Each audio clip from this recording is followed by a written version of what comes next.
Hello students, तो आज chemistry के इस वीडियो में हम लोग शुरू कर रहे हैं हाइड्रोक्लोरिक एसिड। पिछले बार आपने पढ़ा था, जो पिछला वीडियो देखा था उसमें पढ़ा था हाइड्रोक्लोरिक गैस के बारे में, और अब हम लोग शुरू करने जा रहे हैं हाइड्रोक्लोरिक एसिड के बारे में।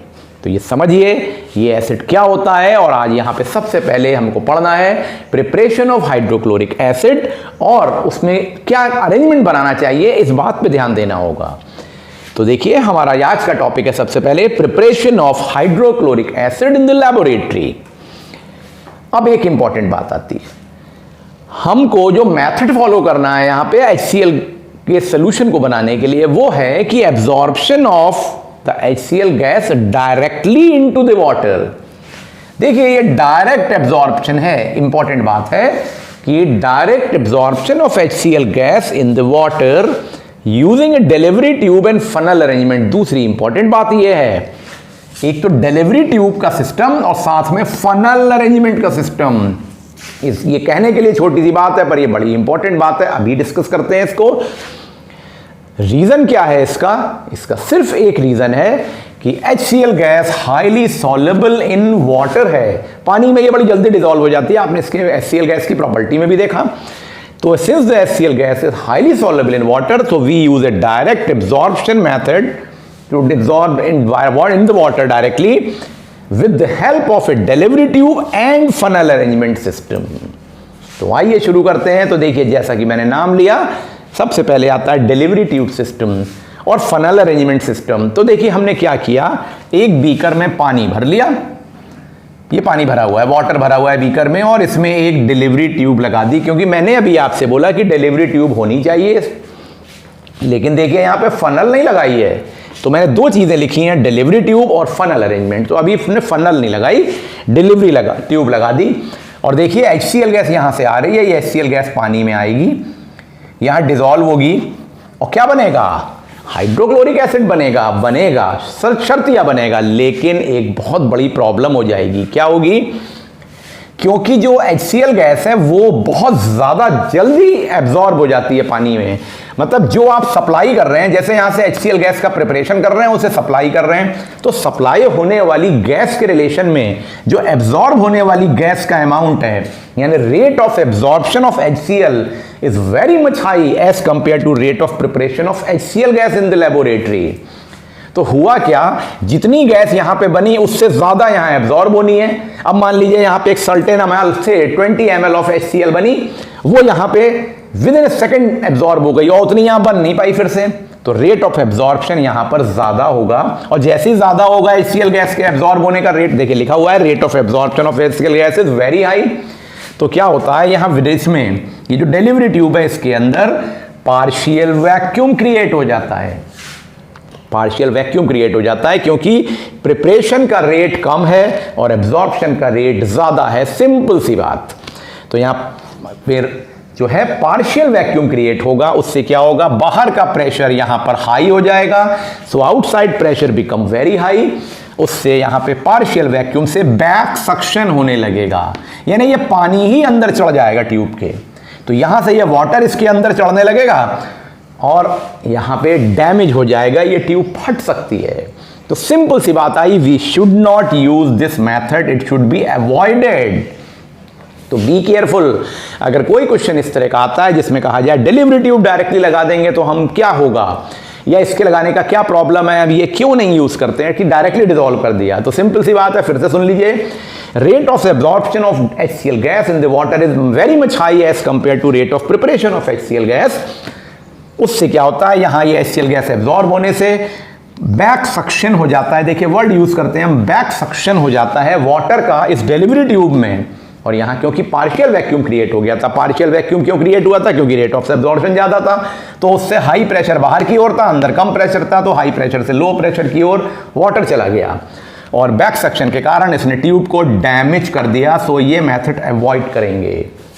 तो क्या करेंगे, तो हम साथ में इस डिलीवरी ट्यूब के फनल अरेंजमेंट बनाएंगे। आइए अब उसको देखते हैं कि ये फनल अरेंजमेंट कैसे बनाते हैं और उसमें क्या ध्यान रखना है।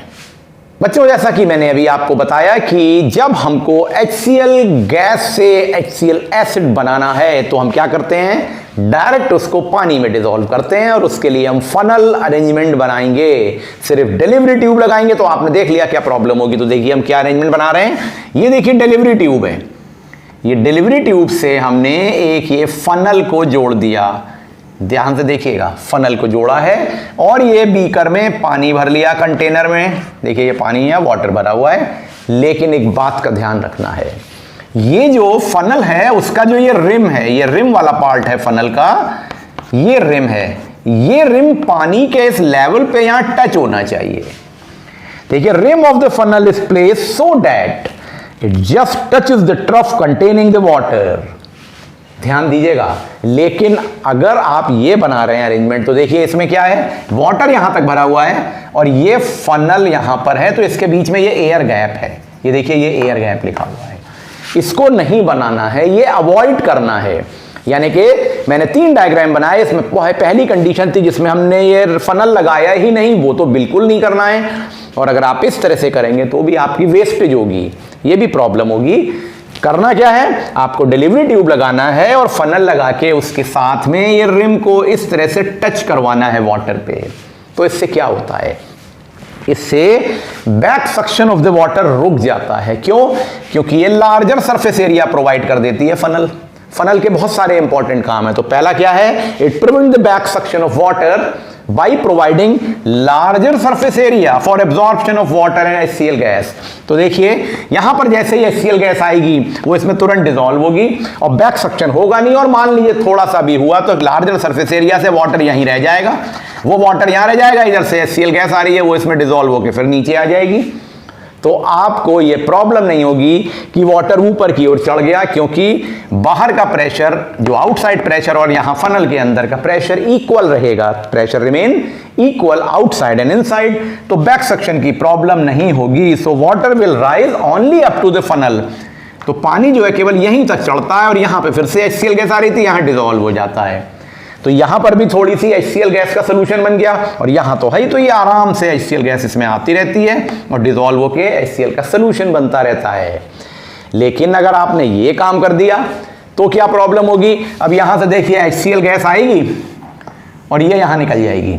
देख रहे हैं ना आप, कुछ गैस यहां भी आएगी, वाटर में भी आएगी, तो यहां वाटर वेपर बनेंगी, HCl चिपक जाएगी, यहां पे ये वेस्टेज होने लगेगी। देखिए क्योंकि गैप आ गया, एयर गैप आ गया, और HCl हाईली सॉल्युबल वाटर है, थोड़ा सा पानी ऊपर को उठेगा, यहां मिलेगा आपस में, यहां वेपर्स बन जाएंगी। ये भी आपका परफेक्टली काम नहीं करेगा सिस्टम।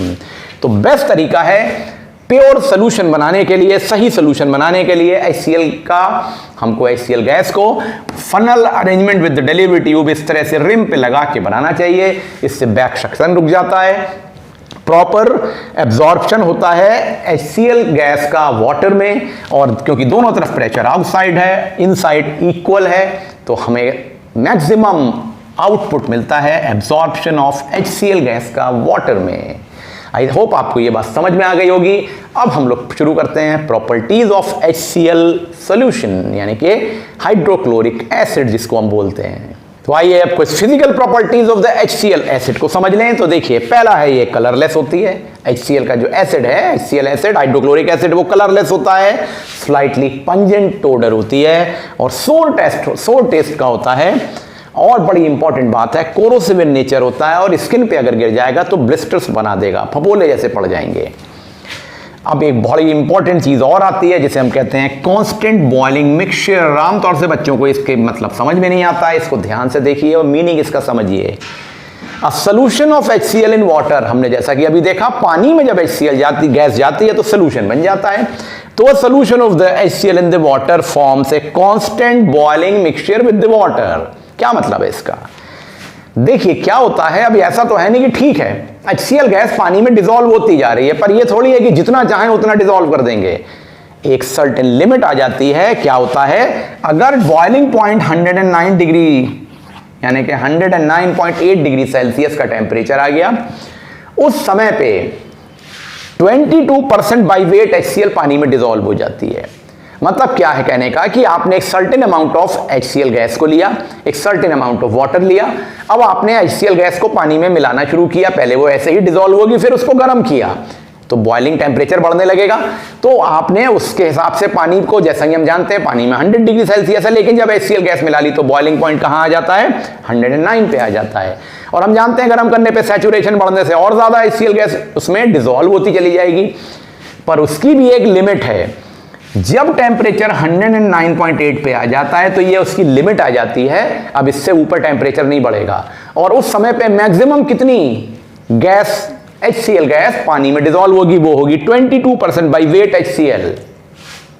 तो ये मैक्सिमम लिमिट 22% की है। और उस समय पे वो जो सोल्यूशन मिक्सचर है HCl और वाटर का, वो बॉयल करने लगता है, उस समय टेम्परेचर होता है 109.8, और उसके बियॉन्ड आप अगर जरूरत से ज्यादा HCl गैस सप्लाई भी देंगे तो भी वो पानी में डिसॉल्व नहीं होगी, उसकी लिमिट 22% पे अटक जाती है। इसे कहते हैं कांस्टेंट बॉइलिंग मिक्सचर। सो देखिए, ऑन बॉइलिंग द मिक्सचर क्या होता है, अगर आप बॉयल करें उस समय पे, it evolves both the vapours of acid and water. अब उबालेंगे अगर इस टेम्परेचर पे आके, जब 22% by weight constant boiling mixture बन गया है, तो वेपर्स निकलेंगी, वेपर निकलेंगी वाटर की भी और HCl की, जो इक्वल प्रोपोर्शन में होंगी, बिल्कुल वैसे ही जैसे कि लिक्विड में थी।